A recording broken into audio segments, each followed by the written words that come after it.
Hello. हाय हाय। कैसे हो आप दोनों भी? बस बहुत बढ़िया आप। अब हम अगर कुछ बातचीत करने वाले हैं। नॉर्मल होगा सब। तो फर्स्ट तो आपने स्पोर्ट्स जर्नी का स्टार्ट कब किया था? मैंने अगस्त 2023 में स्टार्ट किया था। और आपने? और मैंने 2018 में स्टार्ट किया था। मतलब शूटिंग आपने स्टार्ट की 2000, आपने भी और आपने भी। मुझे यह कहना है कि शूटिंग ही क्यों? तो मैं तो एक वेजिटेरियन हूँ और इसलिए मेरे को लगा कि शायद शूटिंग इज समथिंग जिसमें मुझे ज़्यादा डाइट के साथ नहीं, नॉन वेज की साइड स्विच नहीं करना पड़ेगा, तो इसलिए आई थॉट ऑफ शूटिंग। मेरे को स्टार्टिंग से हथियारों का बहुत ज़्यादा शौक था। जो भी होते हैं जैसे बंदूक या तलवार ऐसे कुछ भी, तो मेरे को इन चीज़ों को देखने का, इनको ट्राई करने का मतलब बहुत शौक था। तो मेरे को नहीं पता था कि ये भी गेम ही होता है, तो उसके बाद जब पता चला तो मैं किया। अभी पैरा स्पोर्ट्स में आपका इंस्पिरेशन कौन है? पैरा स्पोर्ट्स में फिलहाल अभी तो मैं खुद ही हूँ। अभी सबसे टफ चैलेंजेस क्या लगता है पैरा स्पोर्ट्स में आपको, शूटिंग में स्पेसिफिकली? खुद को चैलेंज करके खुद को डिफीट करना।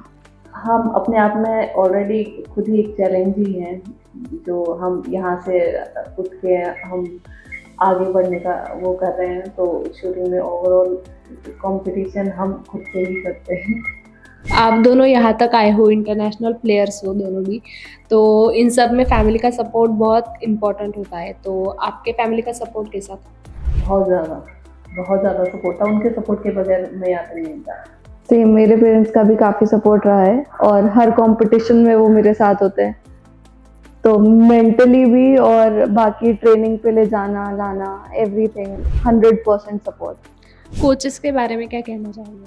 कोचेस के बारे में ये कहना चाहूँगी कि जो हमारे कोच हैं विजय कुमार, अ, अगर वो नहीं हमें गाइडेंस देते तो हम धीरे धीरे डाउन की ओर चले जाते। तो अगर उनका गाइडेंस है तो हम मतलब आगे की ओर फाइट करने को मतलब मोटिवेशन हमेशा मिलता रहता है उनसे। उनके साथ ट्रेनिंग का एक्सपीरियंस कुछ कैसा रहा है कोचेस के साथ? एक्सपीरियंस काफ़ी अच्छा रहा है विजय सर के साथ, और राइट टाइम पे राइट गाइडेंस मिलना is the key, that he knows well. आपका डेली रूटीन कैसा होता है रोज का? डेली रूटीन सुबह जल्दी उठ के योगा करना, देन ब्रेकफास्ट, फिर उसके बाद में प्रैक्टिसिंग 9 to 12, और उसके बाद में फिर खाना खाना, फिर रेस्ट, देन फिर 1 घंटा होल्डिंग। उसके बाद में खुद खुद का, मेरे को ड्राइंग करने का शौक है तो मैं वो करने तो आपका? सुबह जल्दी उठ के, जितना हो सके पॉसिबल उतना जल्दी उठ के, फिर training, breakfast, training and then rest. And occasionally मेरे को डांस पसंद है, तो इसलिए occasionally to relax my mood and mind I dance.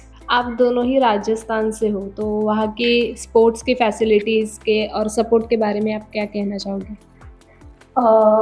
Support का ये है कि आज मतलब राजस्थान में स्पोर्ट्स की फैसिलिटी काफ़ी अच्छी है। आज मतलब गवर्नमेंट की तरफ से मुझे भी जो जॉब मिली है, तो वो मेरे को स्पोर्ट्स के ज़रिए ही मिली है। उन्होंने जो मेरे को ए ग्रेड की जॉब दी है, तो मैं राजस्थान के गवर्नमेंट का भी मतलब धन्यवाद कहना चाहूँगी कि उन्होंने मेरे को इतनी अच्छी जॉब प्रोवाइड करवाई। राजस्थान गवर्नमेंट की तरफ से सपोर्ट रहता है काफ़ी, लेकिन एज सच रेंजर्स स्पेसिफिक नहीं है राजस्थान में अभी, जो कि पैरा वालों को भी सपोर्ट कर सके, क्योंकि काफ़ी पैरा वाले हैं वहाँ पे राजस्थान में, जो लोग व्हील चेयर पर हैं, पर रेंजर्स जो हैं वो फर्स्ट फ्लोर सेकंड फ्लोर पर हैं और लिफ्ट काम नहीं करती काफ़ी जगहों पे।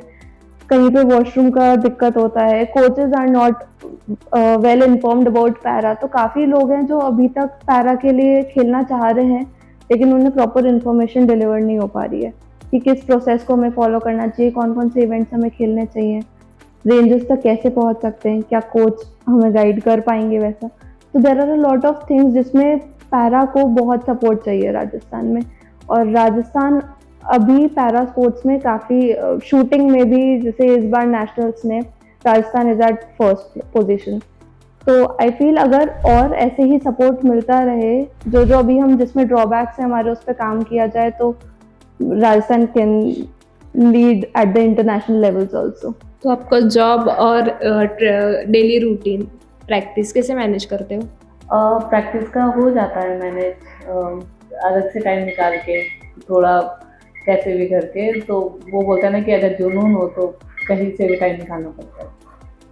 नेशनल लेवल पे खेलना और इंटरनेशनल लेवल पे खेलना बहुत डिफरेंस होता है, तो उस समय का आपका एक्सपीरियंस कैसा रहा? नेशनल लेवल पे कंपटीशन रहता है, इंटरनेशनल पे हमें तिरंगा दिखाई देता है, क्योंकि हम उसमें देश के लिए खेलते हैं। तो सबसे ज़्यादा मोटिवेशन हमारे लिए वही रहता है कि हम अपने देश को रिप्रेजेंट करें, उस समय आप किस माइंडसेट से जाते हो? कि हमें अपने देश का तिरंगा ऊपर करना है, राष्ट्रगान बुलाना है। आप कुछ कहना चाहेंगे?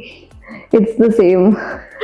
फ्लैग ही इम्पोर्टेंट होता है इंटरनेशनल जाते हैं तब, एंड जब वो नेशनल एंथम होता है, जब फ्लैग ऊपर जाता है, तो it just can not be explained in words. आगे जो आने वाले टूर्नामेंट है उसके लिए आपकी प्रिपरेशन अब कैसे चल रही है? प्रिपरेशन काफ़ी अच्छी चल रही है, और इससे भी ज़्यादा हमें मेहनत करने की ज़रूरत है, क्योंकि कंपटीशन धीरे धीरे बढ़ रहा है। तो उस हिसाब से हमें और भी ज़्यादा इसका जो हार्ड वर्क कर रहे हैं उससे एक्स्ट्रा हमें करने के है, मोटिवेशन है, तो हम उसमें और भी ज़्यादा अच्छा करेंगे। ओके, एक लास्ट क्वेश्चन, अभी जो पैरा एथलीट्स है उनको आप क्या मैसेज देना चाहोगे?